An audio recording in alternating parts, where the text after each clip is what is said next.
Hello, everyone. It's Sunday once again. This week we're starting early. It's 12 noon instead of our usual slot, which is 2 o'clock. But which is good news for our friends in Manila because that means they don't have to stay up late. It's only 8 o'clock on Sunday night in Manila, so that's really really good.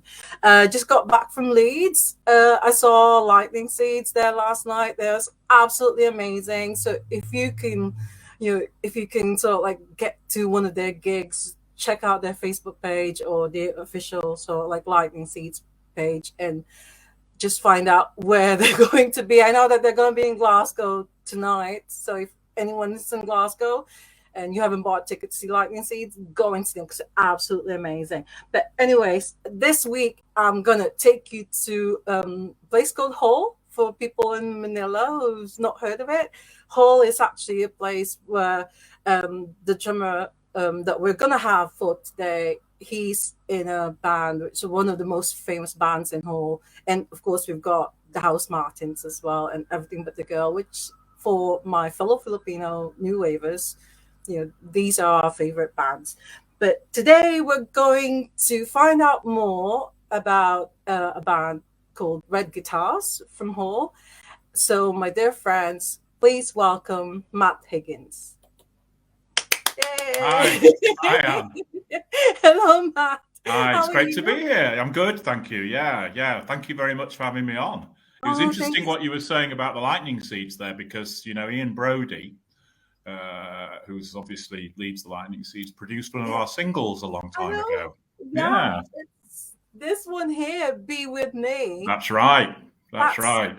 Produced by Ian Brody. It was. You're there before me. You see, I thought I'd be telling you something you didn't know, but you're well up on everything, Anne. I remember that from when I met you in Manchester. Well, I must admit that Red Guitars, I'm not sure it actually got to us in the Philippines, but it's only because I started collecting records. And I saw a couple, which is one of them, of course, is "Be With Me," and another one, which is National Avenue. Yeah. Yeah, and I thought, this looks nice. And then, of course, when I saw that it's produced by Ian Brody, I've got to sort of like get this one. We're gonna find out more about Red Guitars, anyways, from you. But I don't know if you've heard, because I was sort of like saying, in the Philippines, we're very big in sort of like new wave. So I was talking about the House Martins and Everything But the Girl. And one of the sort of like greatest news at the moment, it's like the past couple of days, is Everything But the Girl is announced that they're gonna be releasing a new album next spring. Right. Yeah. And it's like the whole internet has sort of like exploded. Everybody is it's been a long time. It's been a very long time since they released anything. So it is, I guess it is big news. And I for one will be really looking forward to hearing that material. Yeah, that's true. And because obviously you've been to this mural in Hull on Columbus Street. That's one of the places that I'm really hoping that I could go there and just have a photograph next to it, because it's got Fine Young Cannibals as well, and of course Mick Ronson. Yeah. So but anyways, so the last time I saw you was at Night and Day in Manchester. It was, wasn't it? Which was in April. In April, that's because you got back together and you started touring, and I have to say that you were absolutely amazing. Well, thank you. For someone who didn't really know much about Red Guitars music, that gig, I just thought, oh wow, it's so good. Well, we had a great night in Manchester. In fact, we had a great night in for all the gigs we did. I mean, we worked it out that those were the first. This was the original lineup, and these were the first gigs we'd done as a full original lineup for 38 years. Yeah. I That's a just long time, Yeah, I just thought that Lou, the bass player, she's so cool. She was really, really cool that time. And she's But also been the one who's aged the best, Anne. I have to tell you, Lou still looks the same as she did when she was 22. I'm not sure if that can be said for the rest of us, but there you go. But yeah, she's a great great bass player, and she. Right, here we go. We're back. I'm really sorry about that, Matt. But No worries, it's this fine. modern technologies. Yeah, I know. It's not It really happens. good technology. Yeah, well, yeah. Yeah, that's the thing about good technology. Sometimes it's not good, is it? But there you go. It's But anyway, so welcome to Ask the Drummer. Episode 58 is all about you, Matt Higgins. So we talked about Red Guitars being one of the most popular bands from Hull, but I found out while I'm doing my research that you're not actually from there. Well, I'm not actually from Hull. I'm from where you were last night. I'm from Leeds. Yeah. So only 60 miles away. But no, I first went to Hull in 1980 as a student. So I studied at Hull University for 3 years. Although I have to say, Anne, a lot of that studying was spent playing the drums in bands. So I got to meet the first person I met from what became the Red Guitars was Hallam Lewis, who's the guitarist. Yeah. And I can tell you a little story about that because my brother was at Hull as well, and he knew Hallam, and he took me to meet him because Hallam was been in various bands in Hull, and they were looking for a drummer. Oh, And yeah. I went to meet Hallam, and he lived in a very run down terraced house, which was In Hull. in Hull, on a street called Temple Street. And when I went to meet him, it was so cold in the house that he was in bed, sitting up in bed wearing an overcoat, and then loads of blankets surrounding him. It was freezing, and he got out of bed to say hello. And unfortunately, Yeah. he put his foot in something the cat had done on the floor. Oh no. So that was our first meeting. In fact, the cat poo was in a shoe that he put on. No way. So Oh, that was yeah. So it could only get better after that, really. But so yeah, I played in various bands that eventually became the Red Guitars in 1982. yeah. But as a student, whilst I was a student, so that was my my introduction to Hull. Introduction. Yeah, Right. and to But the band. yeah, but you grew up in Leeds. Mm. But were you already in sort of like, were you from a musical family, or what was Leeds like when you were sort of like Yeah, growing it's up? quite a musical family, I suppose. Yeah, I mean, I've got three brothers, and two of them, play piano and guitar, and we're in Right? bands. So Okay. yeah, but the reason I took up the drums really was that because at school there were loads of people who wanted to play guitar or wanted to sing. Oh, okay. Yeah. So even if you just pretended at the time you were a drummer, then you were straight in, because they wanted somebody. And I didn't have any. I think when I joined my first band, I didn't have any drums. I probably had, I had some cardboard boxes that I probably tapped on because I didn't have any Right. drums. Yeah. Yeah. So I joined. I suppose I first started playing when I was about 14 at school with bands, various bands. And then Yeah. eventually I started to get into it, and I actually got some drums Did, eventually when I was probably about 15. okay. Did you go for like drumming lessons?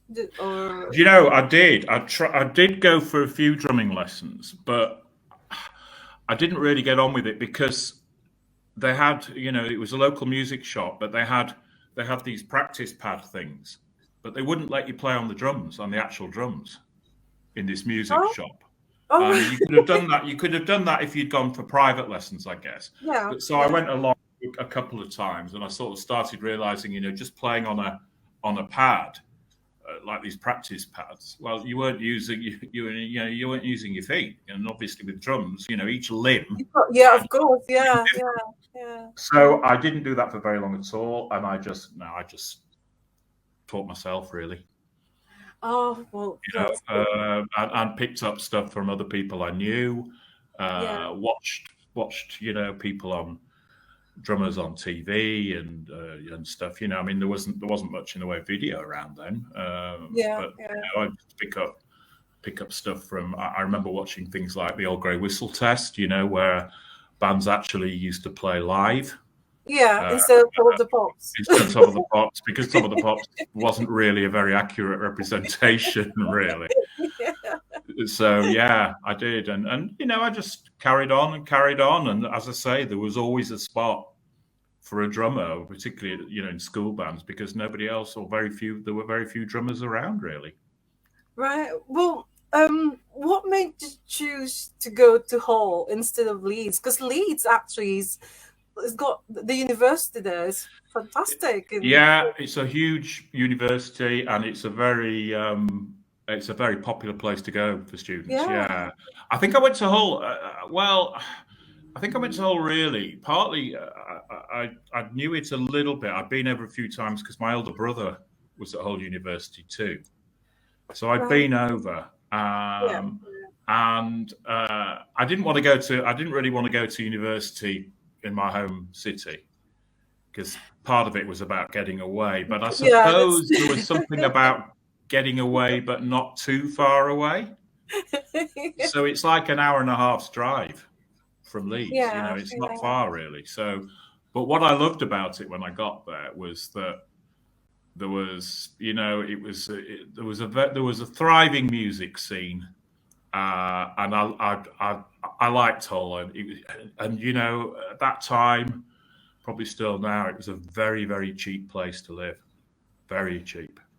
Because Hull was even then, it was kind of dying as a fishing port, and it's still a city that it's not a wealthy city at all. They had the year of culture 3 or 4 years ago there, and it was built up a lot, and a lot of money went into that particular year, cultural events. But to be honest, it's not a thriving city, but it's a really special city for me, and I love going back. And when we rehearse now, even though people are scattered in the band far and wide, there's a couple of the band who still live in or close to Hull. So we tend to we practice in Hull. Yeah, we do. We practice in a local club there. Yeah, and it's great. It's great. Yeah, coming originally from the Philippines, it's like for me the first time I've actually heard Hull is from this TV series called Blackadder. But it's like making fun of Hull. Yeah, that's right. Learning. There's like Oxford and Cambridge, and then Blackadder said Hull. Yeah, yeah. Well, you see, the thing, I suppose Hull has been sort of made fun of or ridiculed, but the thing is, it's a city that's right out on the East Coast, and you don't go through Hull to anywhere. Like if you're traveling up from north to south, you might go, if you're traveling up from London, you might go close to Birmingham or Leeds or whatever, or Manchester if you're coming up north. But Hull is out on a limb. And but it's actually, I'm not just promoting it, but Hull University is actually a very good university. Probably a better one now, I think, than when I went there. But I had a great time there. I loved it. Absolutely loved it. I had 3 years, and then I stopped. I stayed in Hull because of the band, really, for about 4 years after. So I lived in Hull for 7 or 8 years, all told. And it's still a big part of my life. Yeah, because there's also an album by the House Martins, which is London Nil and then Hull 4. I believe it was my friend who actually pointed out that Red Guitars.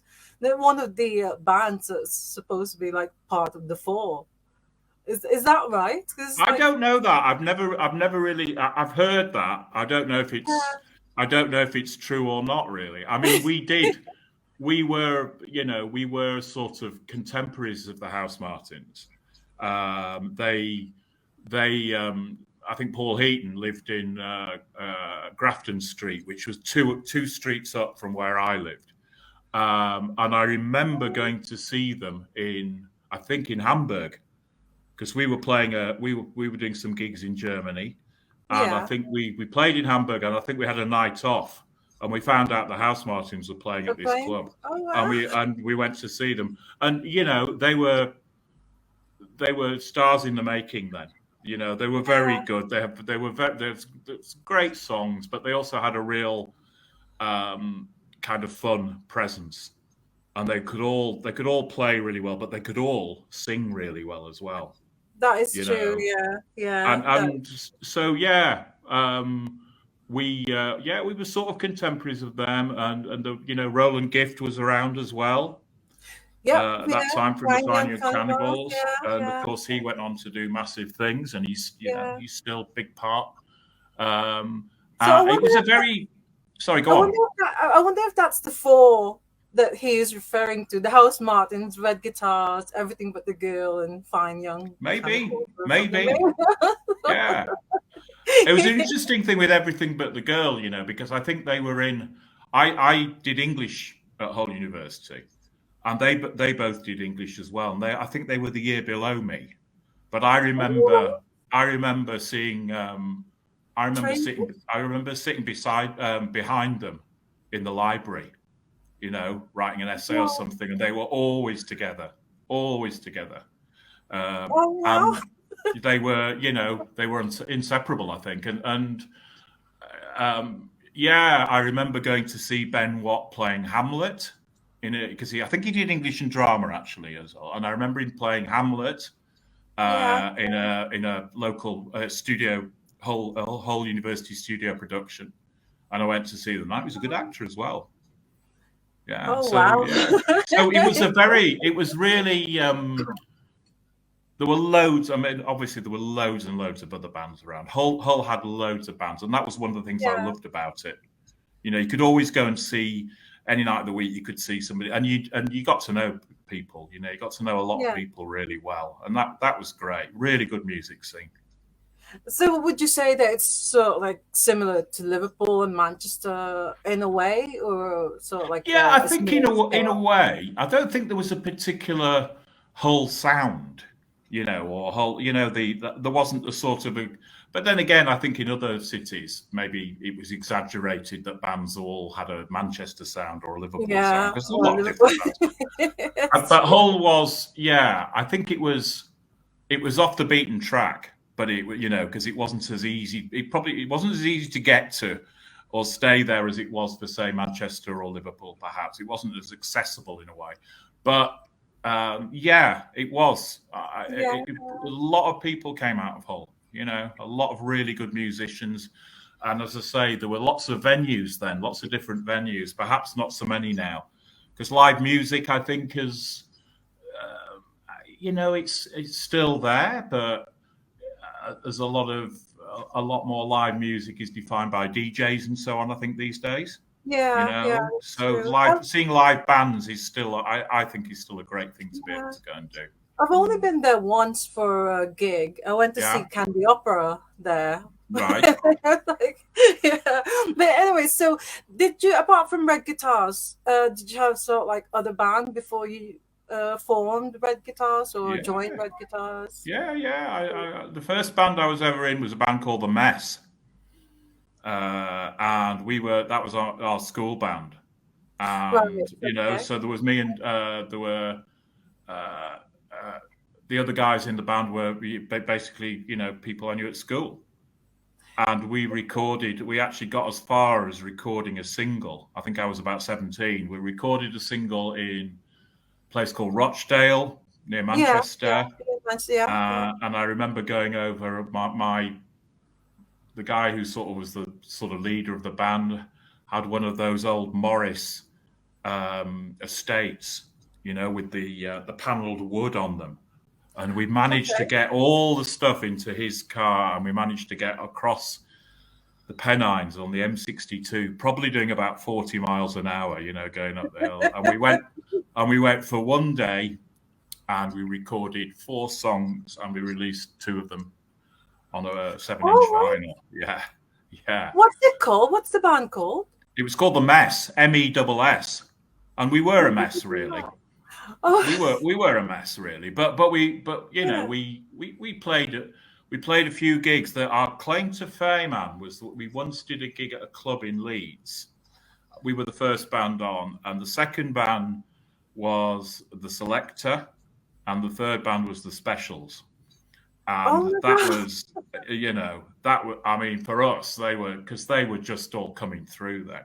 Yeah. And I remember the manager of the Specials, who was there on the night, was Elvis Costello, and he was there. And I think his first album, that album My Aim Is True, I think that had just come out then. So we're talking about 1977, I think.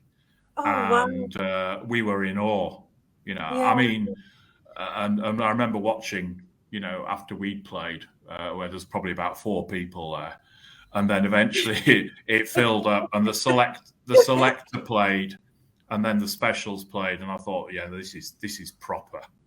This is proper live music, because they were brilliant. I have to sort of look for on Discogs for that, because I was trying to find you. I looked for your name, and the only one that's actually connected with your name is Red Guitar. Yeah. So that's the reason. Yeah, but you see, I mean, we're talking. I mean, with the Red Guitars was the first, I suppose,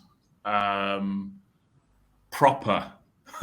If you whatever you call a proper band. I mean, I was in when I was in Hull first in the at the beginning. I was in 3 bands at one time. So I was in a band. I was in a band called the Fabulous Ducks, who were basically an R&B covers band. We did lots of But I was also in a band called Desmond's Decorators. And I was the singer in that band. I was the lead, the front man in that. And the first version of the Red Guitars that I was in was called the Czechs, as in CZECHS. And they became the Red Guitars. So that was in 1980, and we were called the Czechs then. But you see, Hallam and Jerry, the singer and the guitarist, had both been in Hull for probably about 5 years by that point, and they'd already played together in about 5 different other versions of bands before I came along. Well, are they not from Hull themselves? No, they're not from. Well, Hallam. Hallam is from. Was born in South Africa. And he lives now. He's back in Cape. He's lived for the past 10 years or so in Cape Town. So that's made rehearsing and gigging, quite a challenge. Because you can't, however good Zoom is or whatever, it's difficult to play gigs like that. So we've had him over. Jerry was. Born in Jerry was actually born in New Zealand, but he's been in England for since he was a child. Yeah, he lives in Brighton, and then Lou lives in Hull or just north of Hull, and John lives near Hull. John lives in Bridlington now, which is just up the road from Hull. So we all came together. We all came together as a result of music, but we still consider Hull Hull is the band's home. It's not where we come from originally, but it was the band's home. And I think between us, we've probably clocked up, I don't know, 30, 40 years of living in Hull between us at various points. So it's the band's home. Yeah, it's the band's home. Yeah. But anyways, before we continue, Barry said, "Great stuff. Listen in bed. It's 7:30 in the morning." Oh, I think Barry's. Wow, where's Barry then? Somewhere He in must be America. west. He must be west of us somewhere. Yeah, Yeah. well, yeah, because Barry used to live in Blackpool, so, All right. Okay. so he's Okay. actually moved now. So, Right. and Aiden, who's my husband, this my support tech. He said that sound is good now in picture too, which is Good. really good. Well, So, hello to Barry, and you've got up yeah. early, Barry. So thank you. It's good of you to join. Yeah, thanks, Barry. So, this is really fascinating. This is something that I found out while I was sort of like researching you and Red Guitars. So you supported the Smiths on Mm, tour, we did. We did. which so I just sort of like think because I also found out that your Red Guitars were formed in 1982, and the Smiths were also formed in 1982. Yeah. So Yeah. how, but supporting them, how did that come about? Well, it was brilliant. It was brilliant, and that was a fantastic tour to do with the Smiths. It came about because we were doing some recording in a studio in London, Yeah, and we'd done, uh, and also we'd done some sessions for John Peel, and I think it was at the studio in not when we were doing the session. It was another thing we were recording, and there was a producer called John Porter, and John had done one of our radio sessions, John Peel sessions, and we worked with him again when we were doing a recording of one of our songs. I think it was Marimba Jive, and the Smiths had been recording in the same studio. And Johnny Marr, it was Johnny Marr who'd I think John Porter had perhaps the producer had perhaps played something of ours to Johnny, yeah, and he liked it, and I think he heard some more, and I remember us all meeting. I think it was probably just him. I don't think it was Morrissey or the other guys in that studio, and eventually he yeah. invited us. He invited us to go on tour. And it was Wow. great because what happens with record companies normally is that, I mean, we were, on our own record label at that point. We were independent.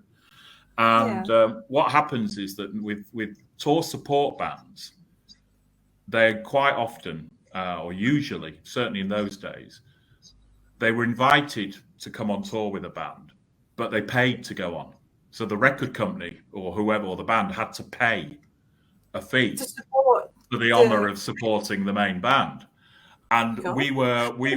but we didn't.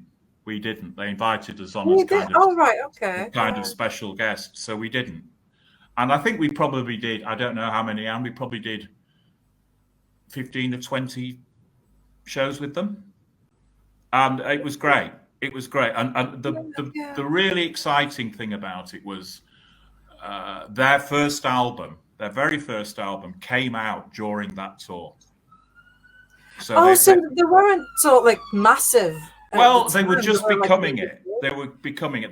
We played a lot of universities and colleges, and Right. they were Okay. packed. They were packed. So you'd be talking about something that was probably, somewhere probably between maybe 500 and 700 capacities. So not huge, but they were Yeah. packed. They were packed because the Smiths were just breaking through.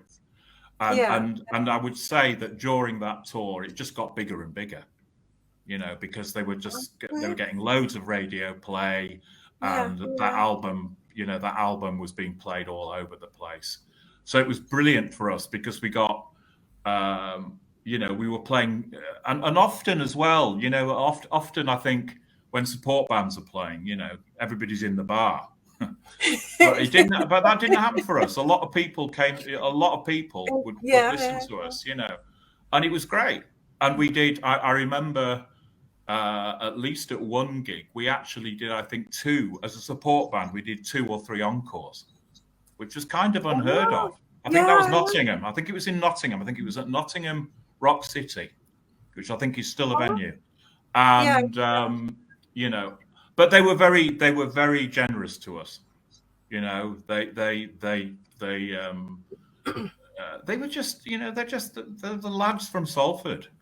You know, But I would you mean, say that you became sort of like buddies with them? Were you mingling I or? think we did a bit during the Yeah, tour. I mean, I think we yeah, did a bit. I mean, certainly Johnny, because he was the one who'd asked us on yeah, the yeah. tour originally, Invited you. and Yeah, yeah, we used to talk. Yeah, we used to chat, with them quite a lot. So yeah, I think I wouldn't say we were all dead close friends or anything, but we did get to know them a bit. Yeah, and we used to watch them. And to be fair, more than once they watched us.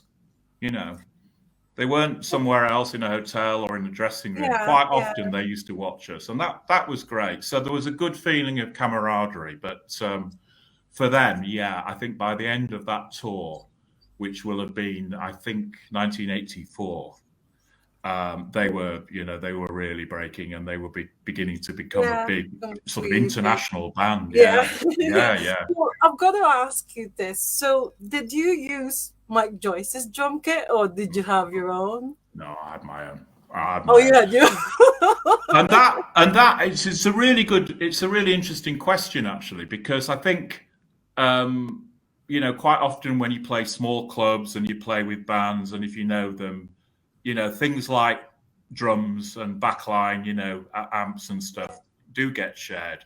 But no, I kind of wouldn't have wanted. I think Mike Joyce had, by that time he will have had a proper drum roadie, and they would have been setting up. So basically what used to happen is that normally his kit would already be set up, and I would just set mine up in front of it.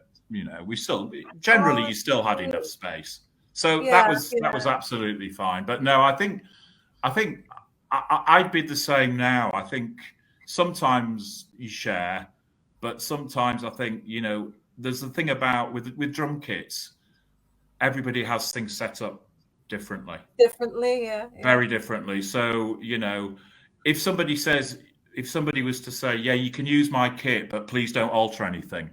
Well, I wouldn't want to do that, because I wouldn't alter anything, but I probably wouldn't feel comfortable playing it the way it Oh, was set up for see, them. yeah, So it's yeah, not just a yeah. question of sitting down and just playing, really. It's a bit more, It's got to be your personal than that. own.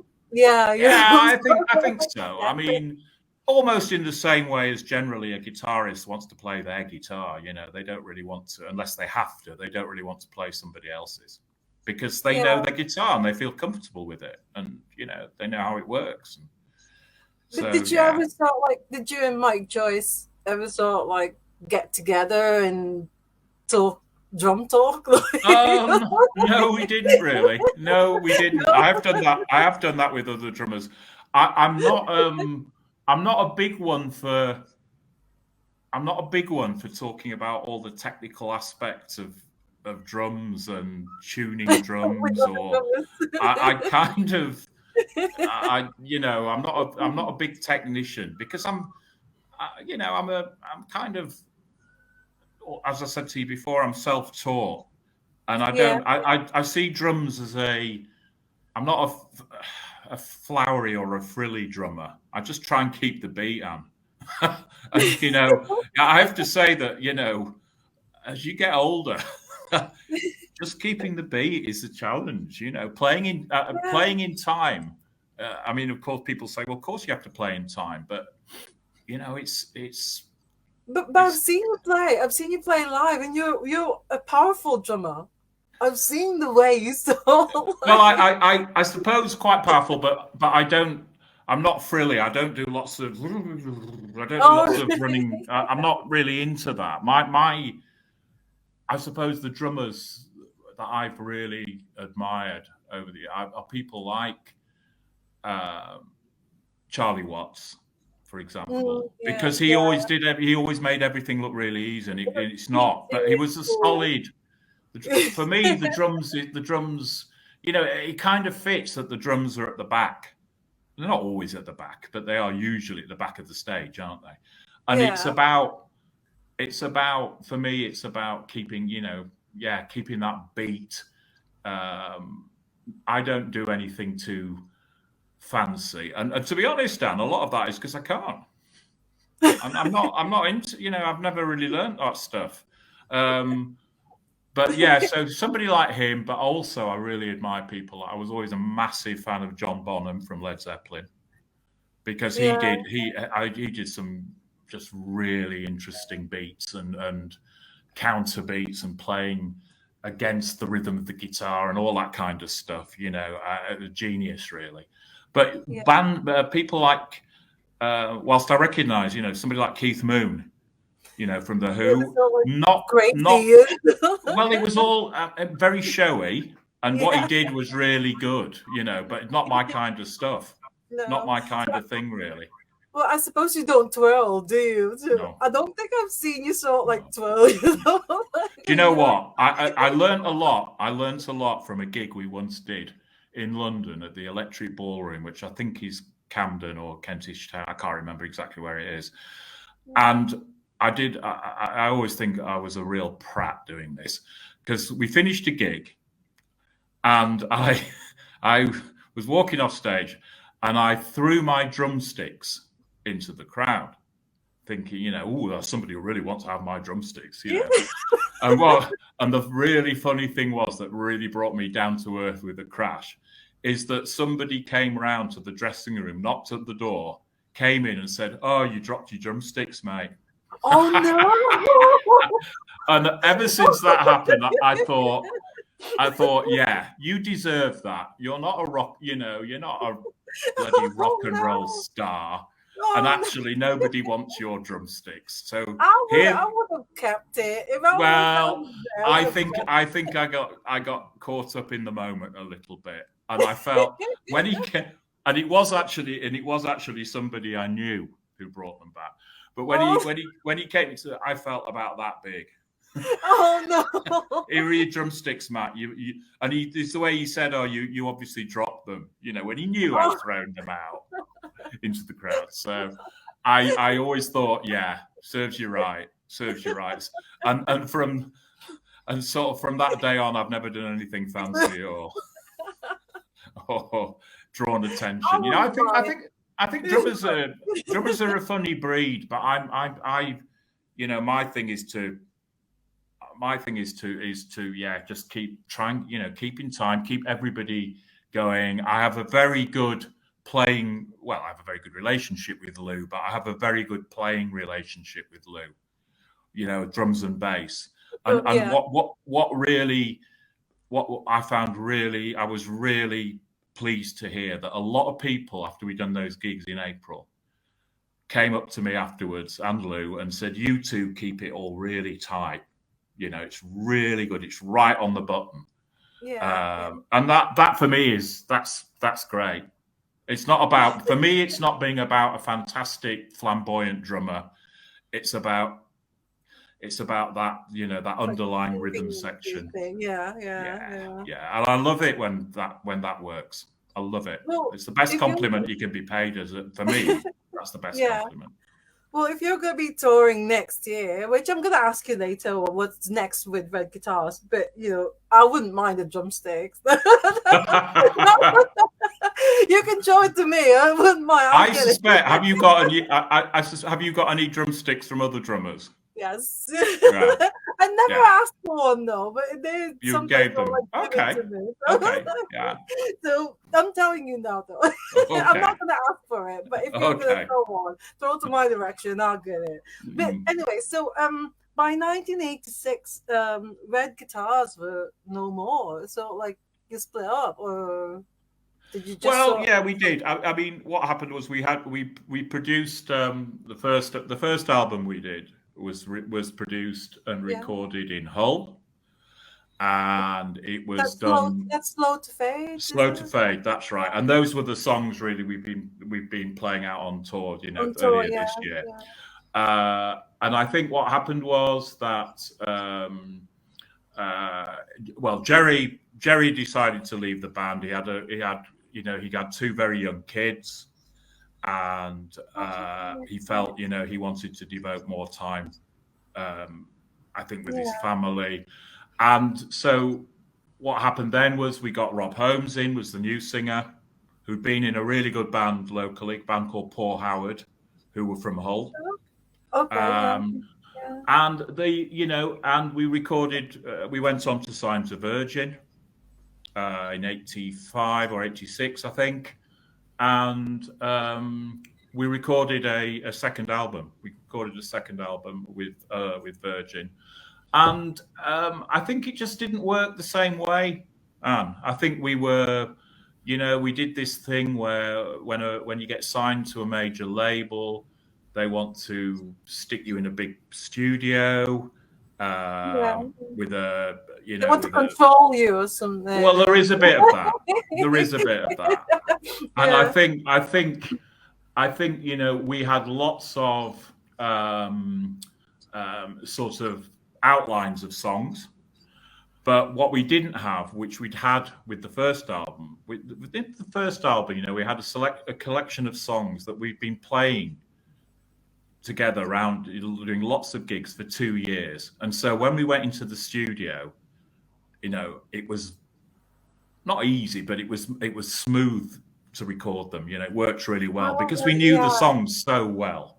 When we did the second album, it wasn't like that, and we found that we were it got to that point where we were sort of putting songs together in the studio, and that's not good. That's for a start, it's not cost effective because you're paying studios that are very expensive, and you have sort of half finished songs, and it just didn't really work out. And we still did we still toured that album in the UK, and we did some more gigs abroad as well. But I think in the end, it just felt like the magic that we'd had originally had sort of gone, really. So that was a shame. But the brilliant thing is that after all these years, and the reason we got back together, the original lineup, was because of a guy called Steve Homer, who's works for AEG, I think they're called, and they're a promotions company, and they put on gigs. And Steve had been a fan right back in the 80s, before he got into the record business. I think, Anne, I might be wrong, but I think he was a roadie at Coventry University. We played with the Smiths, and I think that's where he first came across us, and that's 40 years ago. And he approached us. He approached us last year. He's now head of AEG. He's right up at the top of the business, and he approached us last year in that position and said, do you fancy doing some gigs? I'd like to get you back together again because I was a big fan.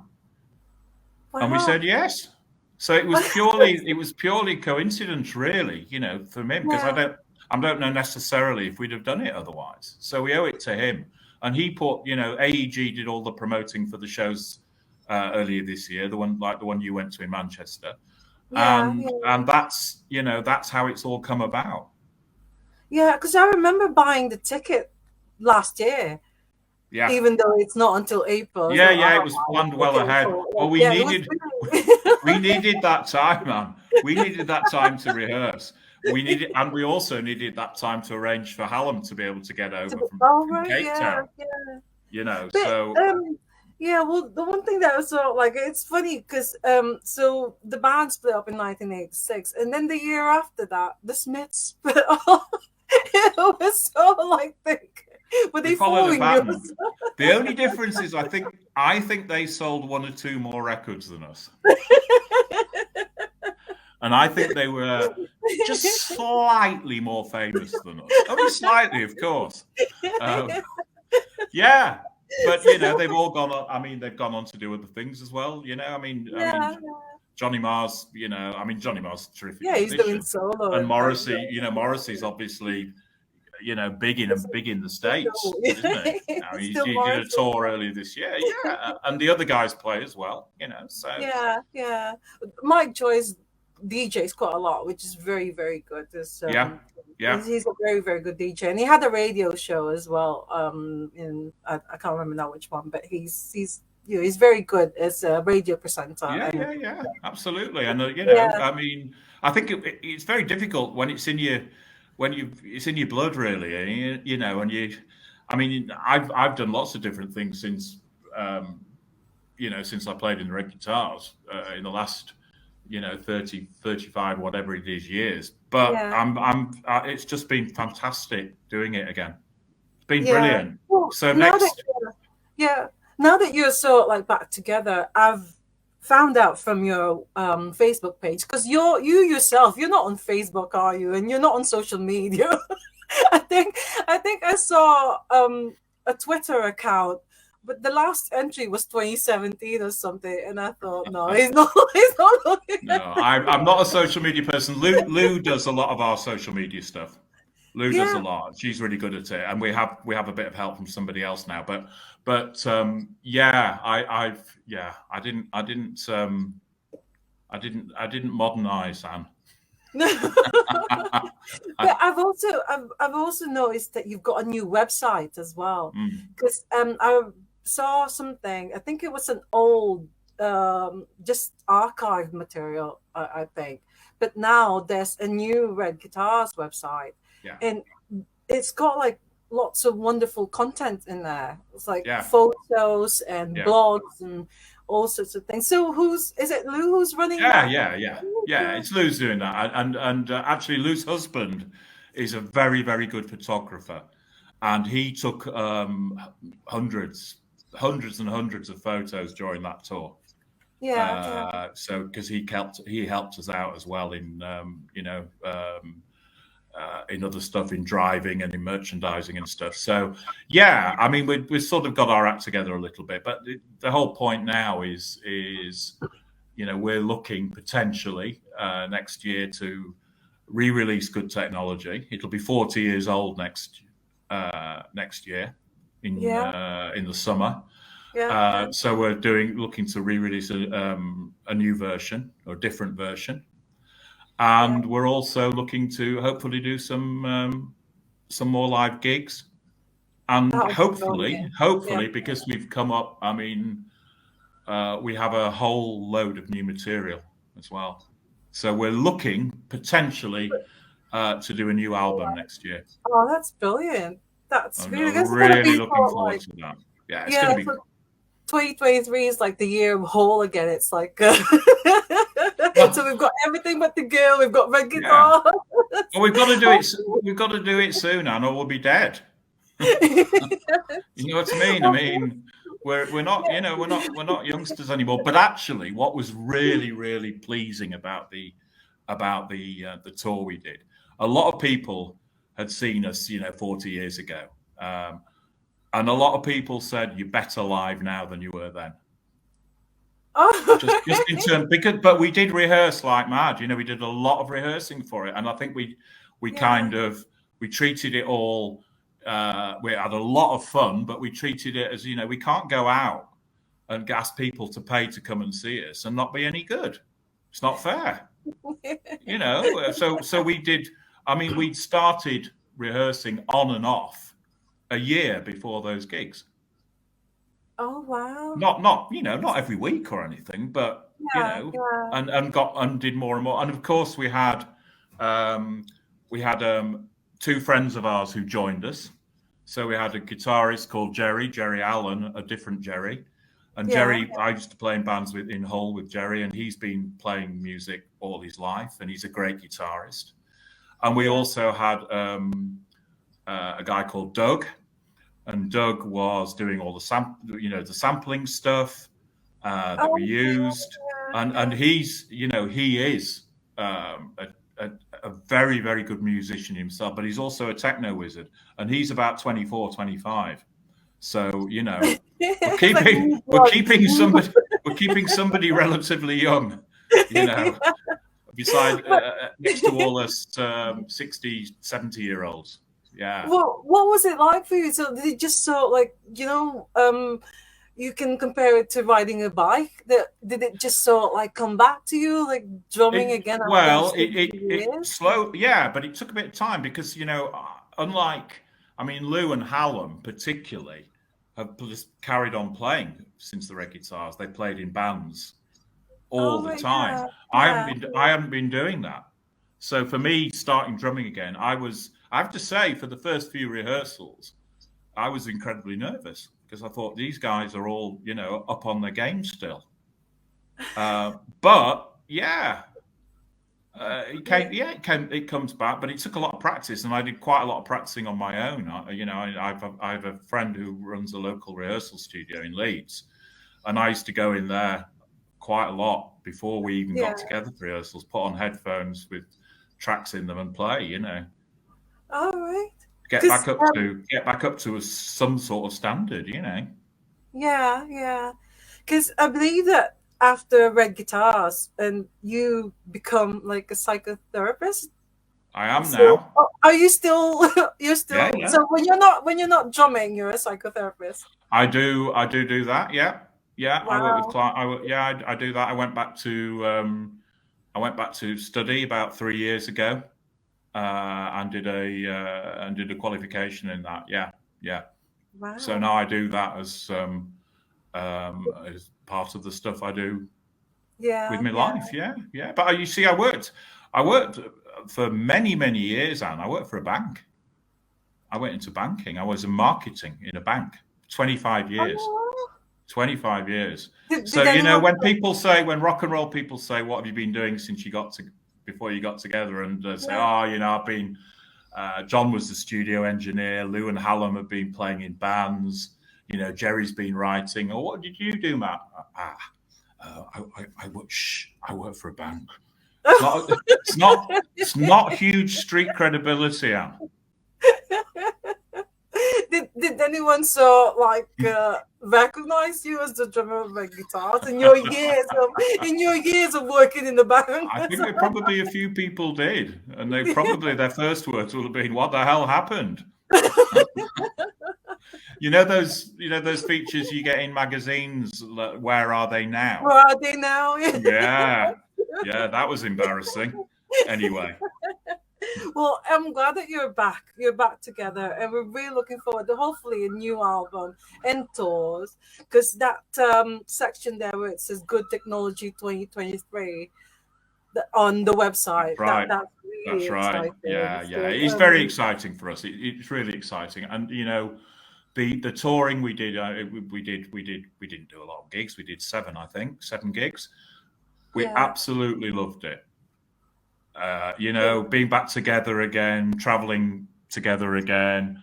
I have to say that a lot of the excesses of playing in a band had gone. Not that we were ever very excessive, but it's like, do you want? Shall we have a bottle of Jack Daniels at 2 a.m? No, because I'll be in bed. I'll be in bed way before then, having had a cup of cocoa at 11 o'clock. That's right.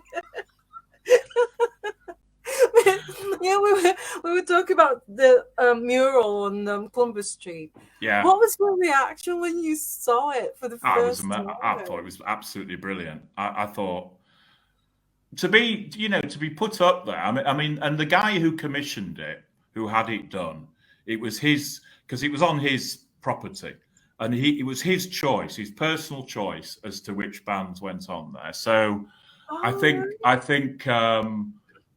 To be on the same wall as, well, particularly probably Mick Ronson. Mick Ronson, yeah.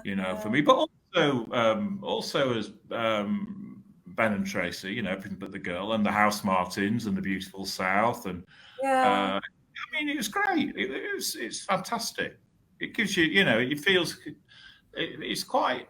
I know this sounds a bit corny, but it's quite humbling, really, because we just thought we were just a band from Hull, and to get and a lot of the people who came to see us, because as they weren't particularly big venues, they were like 200 or 300, but a lot of people came to see us was so nice because they knew us from the they were our sort of age, I suppose. They knew us from the past, and they come back again, and that is lovely.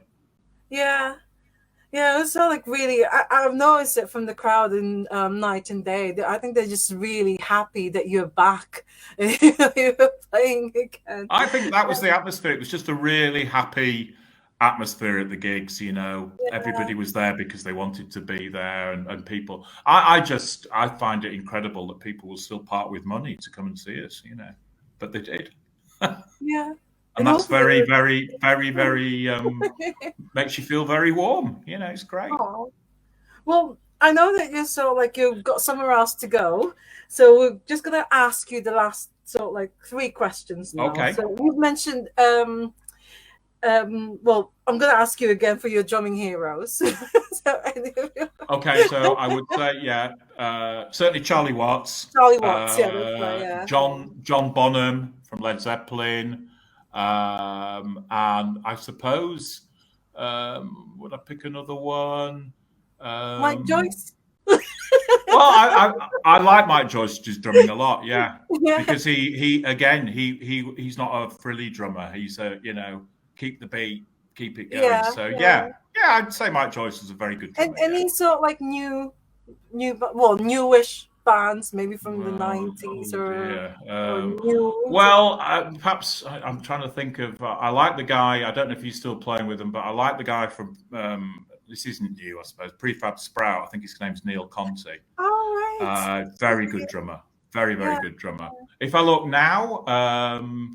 Oh dear, I'm trying to think of. I don't necessarily know names, Anne, but I like. What's the guy? I'm trying to think. The guy out of the guy who died recently out of the Foo Fighters. Taylor Hawkins. I thought he was a brilliant drummer. Yeah. I was really sad. Yeah. He was a brilliant drummer. Yeah. But also, sometimes. I mean, I remember going to see. And this certainly isn't new, Buddy Rich. I remember going to see Buddy Rich live. And wow. I mean, outstanding, just brilliant. Yeah. But technically, that's different technically. And that was the big band sound. He was, he was from sort of 50s, I suppose. Yeah. Well, I remember I went to see Rick Buckler, and he talked about Buddy Rich. And he said that it's actually the way he stands.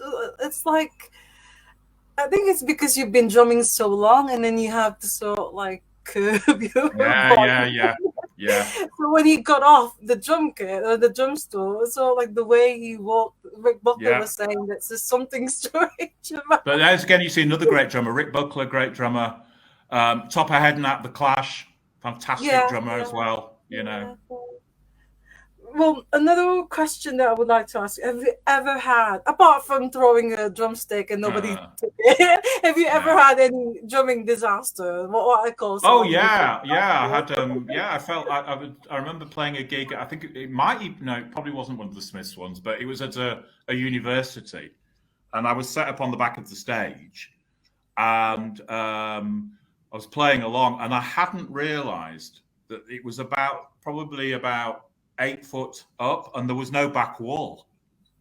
There was no back wall at all, and I fell. I went. I was doing something. I was playing something, and I went head over, and I fell over and landed on the ground. Took a big chunk out of one of my legs.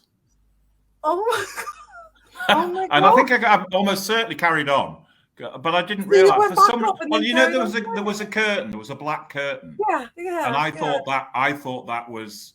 I hadn't noticed when I was sitting. I thought that was covering a solid wall. Yeah, and it wasn't. It was just the curtain. Oh my god. Yeah, but it didn't.